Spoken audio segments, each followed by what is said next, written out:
Problème des temps modernes, les solutions de l'islam, par Hadrat Mirza Tahir Ahmed. Livre 3, la paix socio-économique.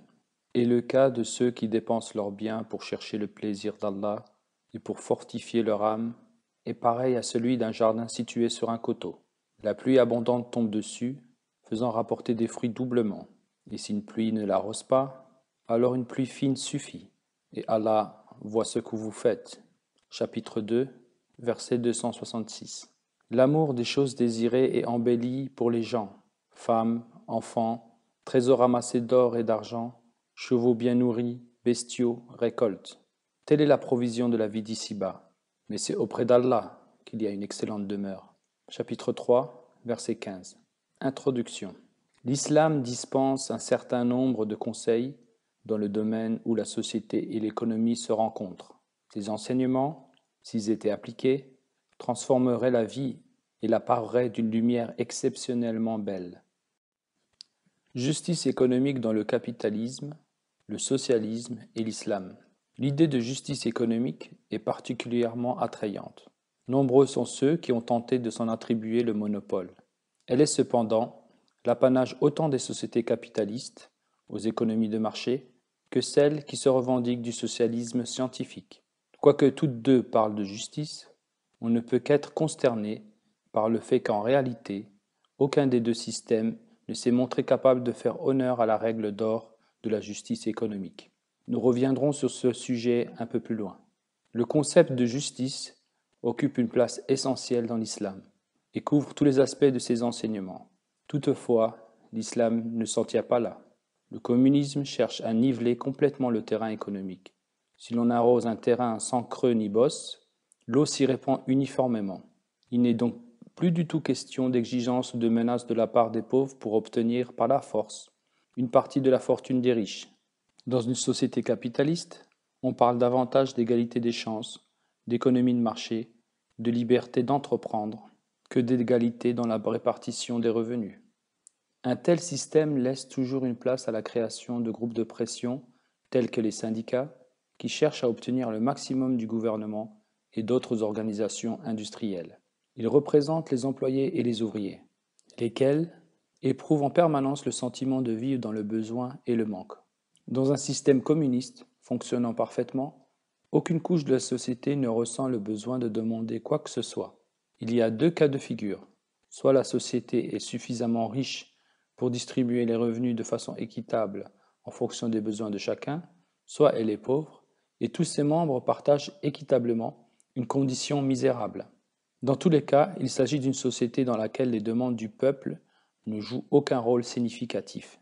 De son côté, le système capitaliste est basé sur l'offre et la demande. Les plus démunis doivent se donner les moyens d'exprimer leur mécontentement. Un tel système implique donc l'intervention de groupes de pression, le recours à la grève et autres mécanismes similaires. L'islam tend à instaurer une atmosphère qui rappelle en permanence au gouvernement et aux riches qu'il est dans leur propre intérêt d'établir un système économique juste. Ainsi, ils doivent aussi toujours rester attentifs à ce que les droits des autres ne soient pas bafoués et ne pas nier aux faibles et aux pauvres leurs droits fondamentaux, comme la liberté de choisir son travail ou sa profession, l'égalité des chances et un revenu minimum pour vivre décemment. On s'aperçoit qu'à travers l'histoire des hommes et de leur lutte pour survivre, ce refus est à l'origine de beaucoup de souffrances, de révoltes et de misère.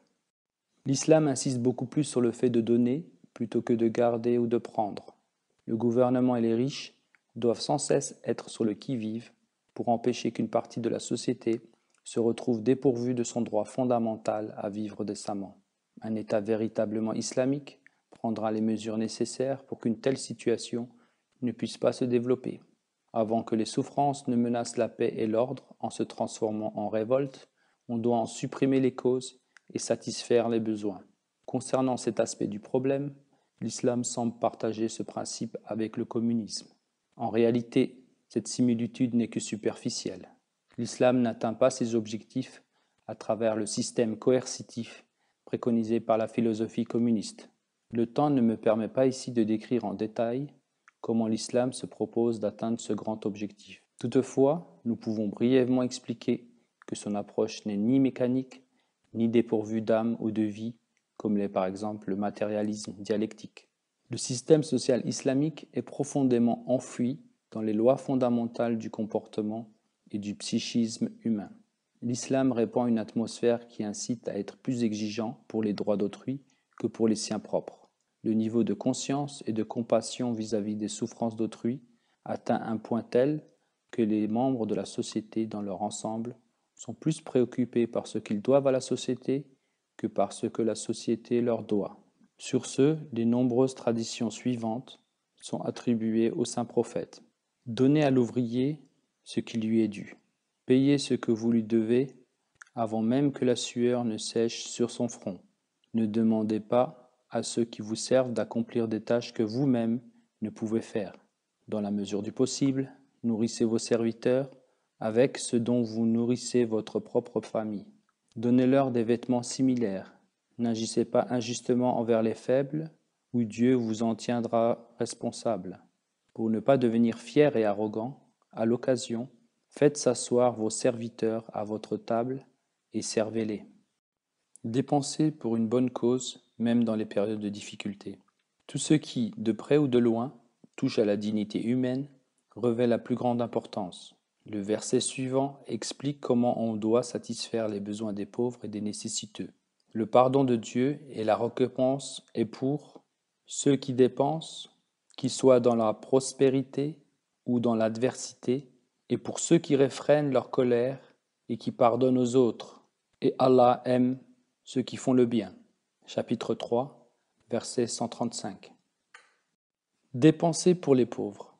Les gens associent généralement au concept d'aumône deux images particulières. D'un côté, il s'agit d'un compliment à propos des excellentes qualités de celui qui donne, et d'un autre, d'une sensation de gêne, sinon de honte, à l'égard de celui qui reçoit. L'acte même de recevoir une aumône est perçu comme rabaissant. L'islam révolutionne ce concept. Ce verset du Saint-Coran fournit une explication tout à fait fascinante de la raison pour laquelle certaines personnes sont riches et d'autres sont pauvres. Et dans leurs biens, il y a une part qui aurait dû appartenir de droit aux mendiants et à l'indigent.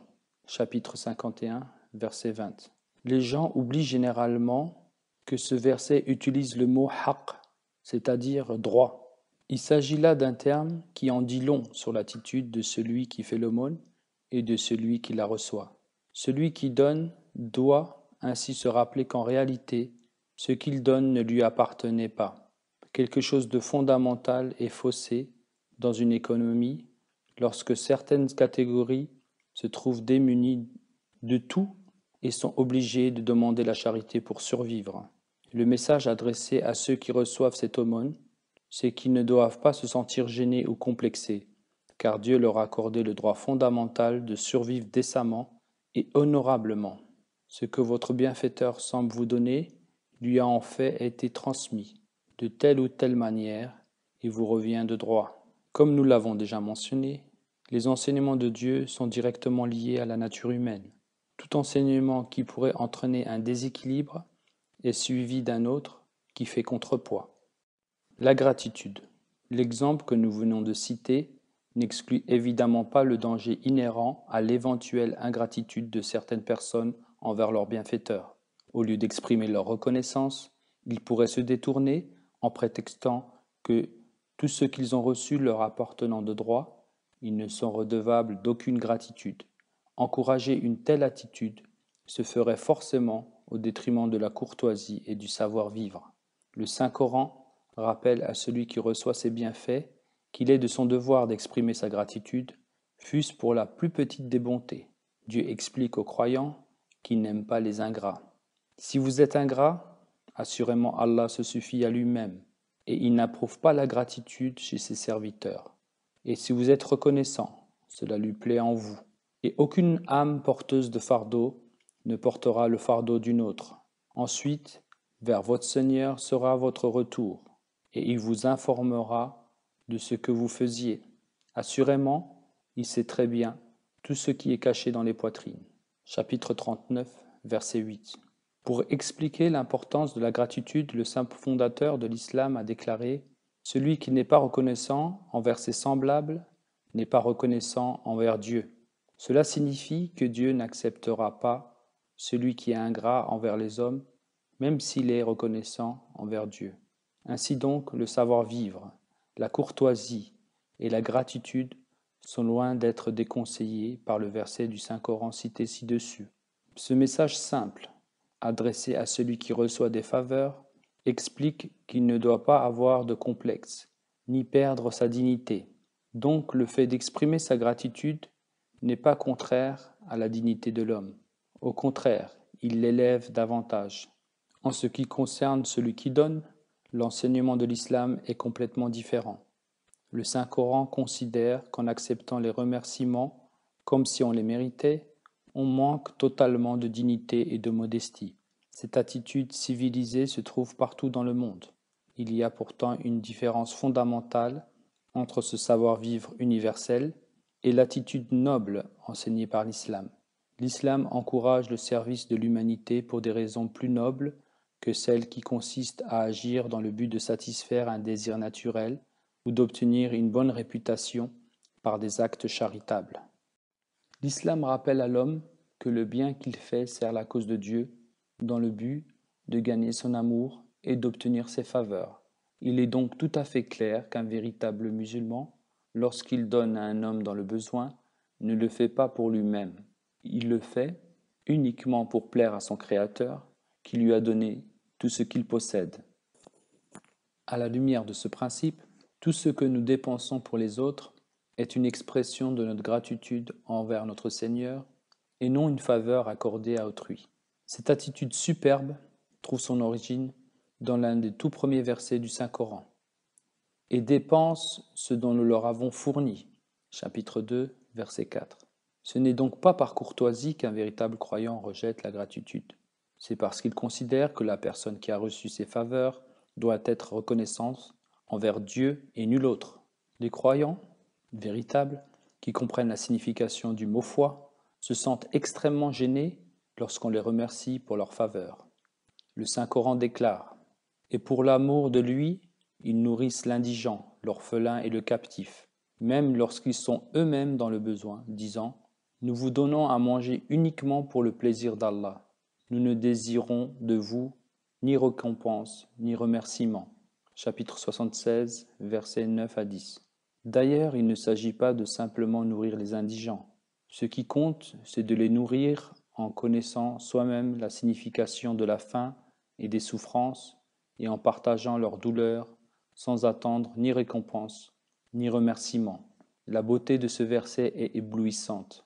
Si l'on demandait aux croyants d'adopter une attitude superficielle et condescendante, se contentant de repousser des remerciements et de feindre l'humilité, cela donnerait très probablement naissance à de l'hypocrisie.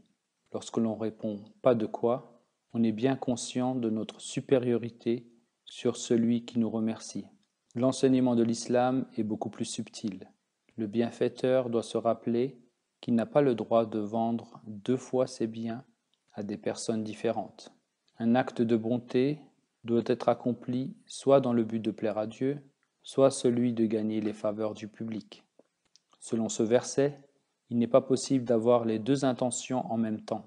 Lorsque le serviteur de Dieu explique à l'indigent que son intention était de plaire à Dieu, cela lui rappelle aussi en même temps que son véritable bienfaiteur n'est autre que Dieu.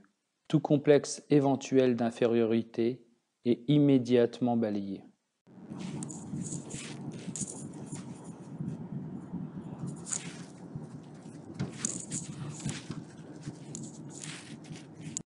Pas de récompense humaine pour les faveurs. Selon l'islam, la courtoisie n'est pas considérée comme une attitude superficielle issue des seules valeurs sociales, mais comme une attitude profondément enracinée dans la foi en Dieu. On doit faire l'aumône sans rien attendre en contrepartie, et n'accorde pas de faveur en cherchant à en avoir plus en retour. Chapitre 74, verset 7. L'islam demande qu'après avoir fait une faveur à quelqu'un, on l'oublie comme si rien ne s'était passé. Se vanter, être fier de ses actes de bonté, en réduit la valeur à néant. Ce verset du Saint-Coran parle de l'attitude du vrai croyant et compare en profondeur les différents comportements que l'on peut adopter. Ceux qui dépensent leurs biens pour la cause d'Allah ressemblent à un grain de blé qui produit 7 épis, et chaque épi 100 grains, et Allah le multiplie davantage pour quiconque lui plaît, et Allah est munificient, omniscient. Ceux qui dépensent leurs biens pour la cause d'Allah, et ensuite ne font pas suivre ce qu'ils ont dépensé de reproches ou d'injures, auront leur récompense auprès de leur Seigneur, et ils ne subiront ni crainte ni regret. Une parole bienveillante et de la clémence valent mieux que des aumônes suivies de tort. Et Allah se suffit à lui-même, il est indulgent. Ô croyants, ne rendez pas vaines vos aumônes en faisant des reproches et des torts, comme celui qui dépense ses biens, pour que les hommes voient ce qu'il fait, et qui ne croit pas en Allah ni au jour dernier. Son cas est pareil à celui d'une roche lisse, couverte de terre, sur laquelle tombe une pluie abondante, la laissant nue et dure. De tels hommes ne retiendront rien de ce qu'ils gagnent. Et Allah ne guide pas le peuple mécréant. Chapitre 2, versets 262 à 265. Et celui qui cherche ton aide, ne le rebute pas. Chapitre 93, verset 11. La mendicité. On doit traiter les mendiants avec respect et ne pas leur parler durement. Bien que mendier soit déconseillé, c'est un droit qui doit être garanti à celui qui est dans le besoin. En outre, personne n'a le droit d'injurier ou de manquer de respect à celui qui est obligé de mendier pour vivre. Au début de la période islamique, on veillait à ménager la sensibilité de ceux qui mendiaient. La société avait pourtant bien compris que mieux valait ne pas mendier. Au sujet de cette différence, le saint prophète déclare « La main de celui qui donne est supérieure à celle de celui qui reçoit ». Il en résulte que de nombreux musulmans préfèrent mourir dans la misère plutôt que de mendier pour survivre. Pour que ceux-ci puissent subvenir à leurs besoins, le Saint-Coran rappelle à la société que certains de ses membres, bien qu'ils luttent pour la cause d'Allah, n'ont aucun moyen pour échapper à la pauvreté. Ces aumônes sont pour les indigents, ceux qui sont retenus dans la cause d'Allah et qui ne peuvent circuler librement sur la terre. L'ignorant pense qu'ils ne manquent de rien parce qu'ils s'abstiennent de mendier. Tu les reconnaîtras à leur démarche. Ils ne tendent pas la main aux hommes avec importunité. Et quoi que vous dépensiez en richesse, Allah le sait parfaitement. Chapitre 2, verset 274. À la lumière de ce verset, ce principe devient très clair. Tout ce qu'Allah a accordé à son messager comme butin des habitants des villes est pour Allah et pour le messager, et pour les proches parents et les orphelins, et les nécessiteux et le voyageur, afin que cela ne circule pas uniquement parmi ceux d'entre vous qui sont riches. Et quoi que le messager vous accorde, prenez-le, et quoi qu'il vous interdise, abstenez-vous-en, et craignez Allah, assurément Allah est sévère en châtiment. Chapitre 59, verset 8. Le saint prophète de l'islam a aussi mentionné ce principe dans une tradition. Hakim ibn Idam rapporte, le saint prophète a dit « La main qui donne est meilleure que la main qui reçoit ». Note de traducteur, c'est-à-dire « Faire la charité est meilleur que la recevoir ». On doit commencer par donner à ceux qui dépendent de soi. Le don le plus charitable est celui qui est fait par une personne riche. Note du traducteur, c'est-à-dire de ce qu'il reste de sa fortune après ses dépenses. Celui qui s'abstient de demander aux autres une aide financière, Allah la lui donnera et lui évitera de demander aux autres. Allah le rendra indépendant. La supériorité s'obtient par le service, c'est-à-dire en faisant la charité et en servant les autres, et non pas en recevant les aumônes ou les faveurs. Ce que l'on peut offrir par charité. Mis à part la façon de donner, ce que l'on donne compte également. Si on donne quelque chose qu'on aurait soi-même honte de recevoir, il ne s'agit pas de charité selon la définition du Saint-Coran. En fait, cela reviendrait à jeter quelque chose dans une poubelle. Ô croyants, dépensez des bonnes choses que vous aurez gagnées et de ce que nous produisions pour vous sur la terre, et ne cherchez pas ce qui est défectueux pour en faire l'aumône, quelque chose que vous n'accepteriez pas vous-même, sauf à contre-cœur. Et sachez qu'Allah se suffit à lui-même, et qu'il est digne de louange. Chapitre 2, verset 268. À propos des animaux de sacrifice, le Saint-Coran déclare « Leur chair ne parvient certainement pas à Allah, ni leur sang, mais c'est votre droiture qui lui parvient. » Chapitre 22, verset 38. Donnez ouvertement et secrètement. L'islam offre les deux possibilités, dépenser publiquement et dépenser secrètement. Le Saint-Coran enseigne. Et quoi que vous dépensiez, et quelque que veut que vous fassiez, Allah le sait. Quant aux impies, personne leur viendra en aide. Si vous faites l'aumône ouvertement, c'est très bien. Mais si vous faites l'aumône aux pauvres en secret, alors c'est encore mieux pour vous. Et Allah vous enlèvera bon nombre de vos péchés. Et Allah est bien informé de ce que vous faites. Chapitre 2, versets 271 et 272. Responsabilité sociale. L'islam considère comme étant de la plus haute importance que les détenteurs de l'autorité dans la société soient sensibles à la cause des pauvres, qu'il ne soit pas nécessaire de constituer des groupes de pression. Selon le Saint-Coran, le dirigeant est tenu responsable et devra répondre devant Dieu de la condition de ceux dont on lui a confié la responsabilité. Dans une tradition, on rapporte que le saint prophète aurait dit « Chacun d'entre vous est un berger à qui le troupeau n'appartient pas. Il est responsable de sa garde. Vous devrez en rendre des comptes. » Cette tradition évoque les différentes situations dans lesquelles on peut être responsable d'autres êtres humains. Le maître par rapport au serviteur, la femme et le mari, tous deux responsables de la famille, le patron avec ses employés, etc.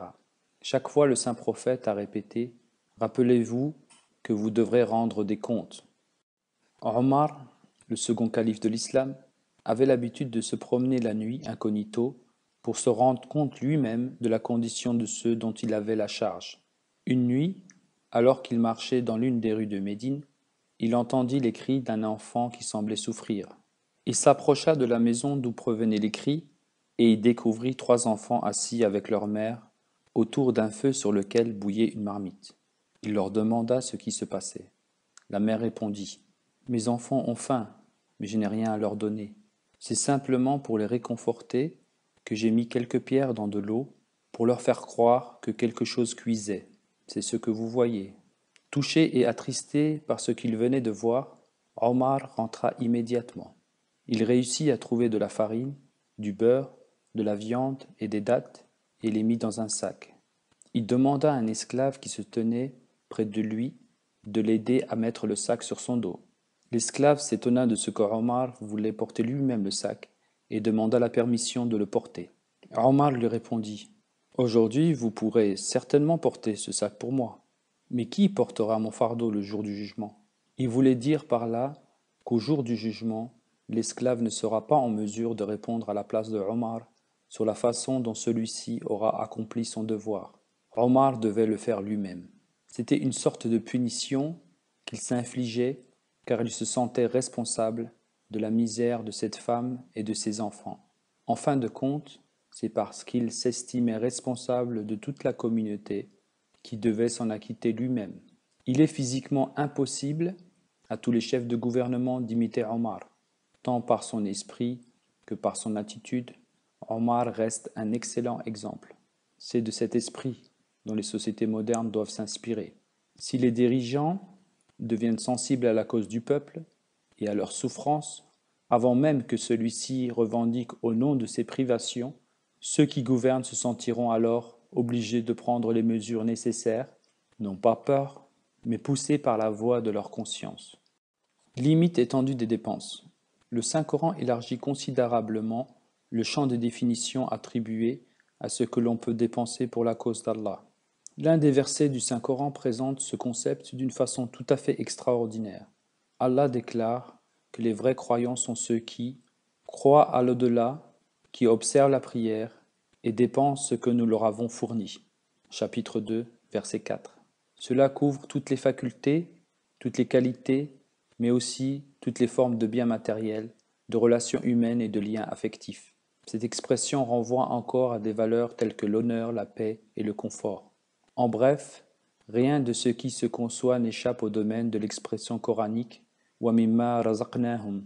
Il est tout à fait étonnant que l'utilisation du mot « min », littéralement « quelque chose de », rende ce conseil accessible à tous.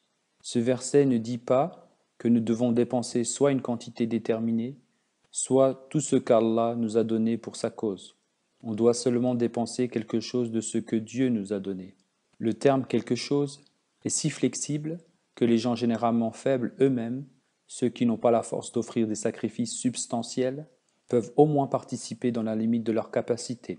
C'est cette atmosphère de service social que l'islam cherche à promouvoir. Elle s'applique autant au comportement social de l'homme qu'à ses activités économiques. Dans une économie où la société tout entière ne s'intéresse qu'à l'accumulation des possessions, il est très délicat et peu réaliste d'essayer de tirer une ligne entre ce qui est juste et ce qui ne l'est pas. Une telle société va très probablement empiéter sur les droits des autres plutôt que de rester à l'intérieur de ses propres limites. Par contre, une société qui enseigne et rappelle constamment aux gens qu'il faut donner aux autres plus que ce qui leur est dû ne va sûrement pas usurper les droits des autres.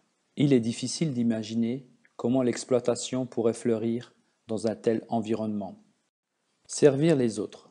Le principe islamique du service est décrit de façon tout à fait extraordinaire par un verset du Saint-Coran qui déclare à propos du peuple de l'islam : « Vous êtes le meilleur peuple et vous avez été créés pour le bien de l'humanité.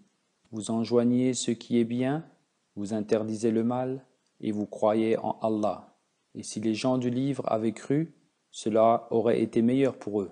Certains d'entre eux sont croyants, mais la plupart ne se soumettent pas. » Chapitre 3, verset 111.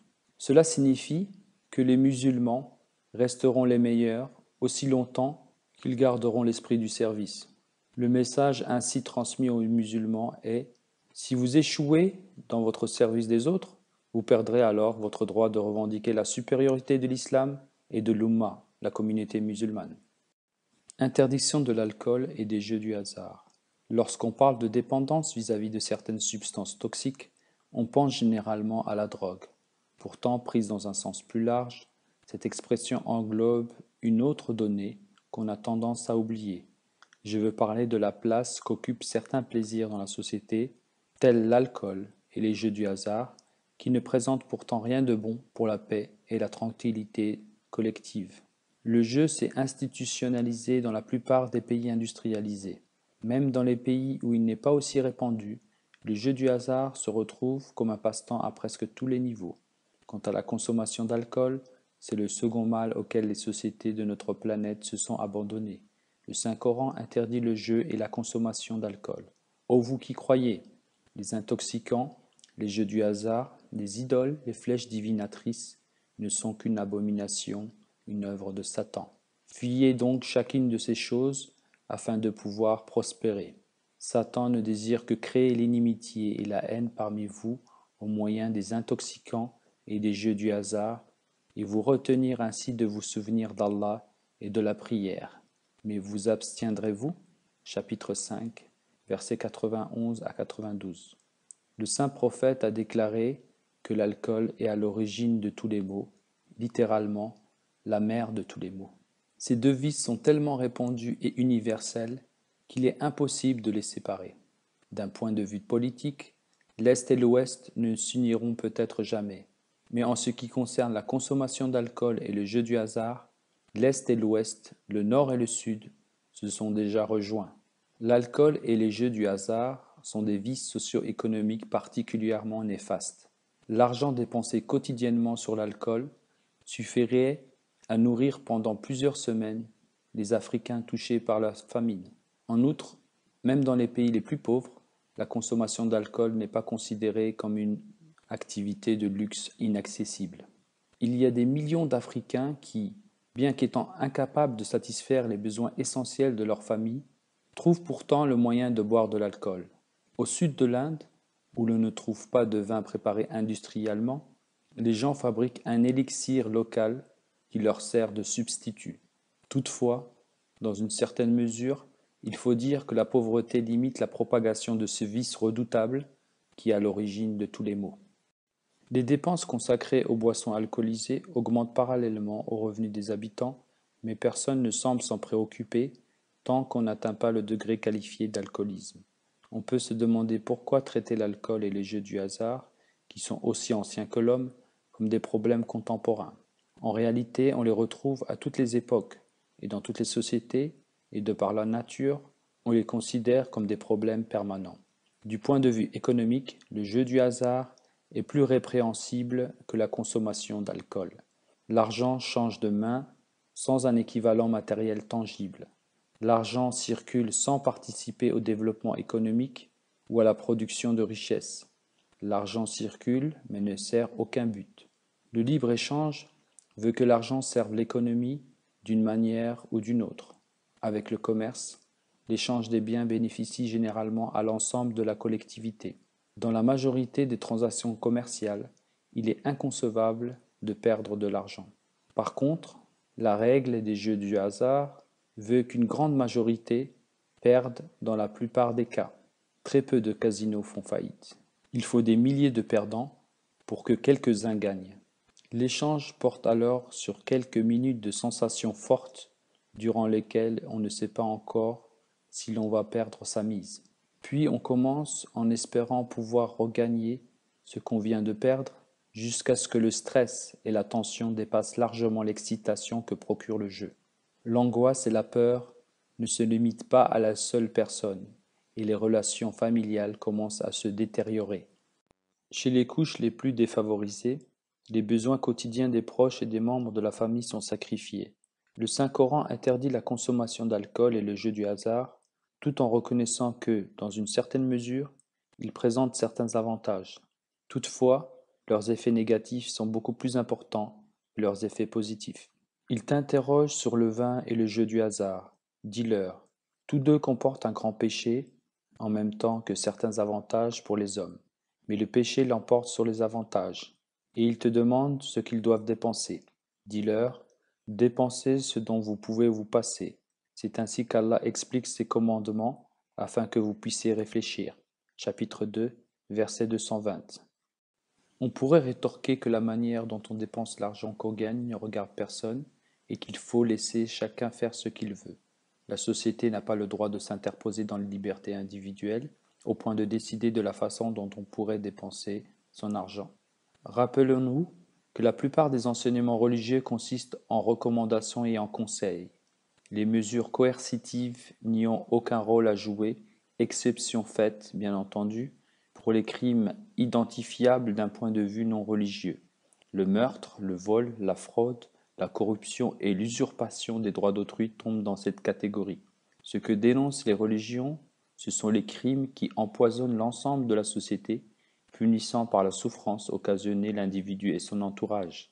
La consommation d'alcool et les jeux du hasard deviennent rapidement excessifs et détruisent le tissu social. Mais est-ce vraiment surprenant? En outre, il devient de plus en plus difficile de gérer financièrement de telles sociétés. Une partie non négligeable du produit national est gaspillée. La frustration se répand progressivement. De plus, les crimes vont toujours de pair avec la consommation d'alcool et la pratique des jeux du hasard, remplaçant la paix et l'harmonie de nombreux foyers par la misère et la tragédie. Le magazine Scientific American révèle que l'alcoolisme a des conséquences économiques et sociales extrêmement graves. Il y a la violence dans les foyers, les enfants battus, mais aussi le fait que l'inceste et le viol se répandent lorsque les inhibitions disparaissent sous l'influence de l'alcool. Du point de vue de la santé, les statistiques relatives à l'alcoolisme sont les suivantes. Réduction de la durée de vie de 10 ans, taux de mortalité double chez les hommes et triple chez les femmes, tentatives de suicide multipliées par 6, facteurs déterminants dans les 4 principales causes de mort chez les 25-44 ans, la mort étant causée 50% par accident, 60% par homicide et le reste survenant par suicide et cirrhose. Ainsi, le coût économique de l'alcool en 1989 pour les États-Unis, incluant perte de production, santé, accidents, incendies, crimes violents, dépenses associées de la société, était estimé à 31,6 milliards de dollars pour cette seule année. La plupart des sociétés considèrent l'alcool, les jeux du hasard, la musique et la danse comme des plaisirs tout à fait inoffensifs, constituant une particularité culturelle essentielle. Certes, les modes d'expression varient d'une société à l'autre, mais les caractères de base restent les mêmes. En réalité, il ne s'agit plus de particularités culturelles innocentes, mais d'instruments dangereux capables de détruire complètement l'ossature d'une société. Celle-ci ne parvient alors plus à contrôler ses tendances. La boisson, le jeu, la musique et la danse captive progressivement toute l'attention, et l'allure à laquelle la jeunesse en devient prisonnière est très rapidement incontrôlable. Quand on observe de telles sociétés, on est tenté de se demander si la recherche de plaisirs faciles et la soumission totale à ses désirs sensuels n'est pas, en fait, le véritable but de la création de l'homme. Ce n'est certainement pas ce que l'islam enseigne. Dans la création des cieux et de la terre, et dans l'alternance du jour et de la nuit, il y a effectivement des signes pour les hommes doués de compréhension.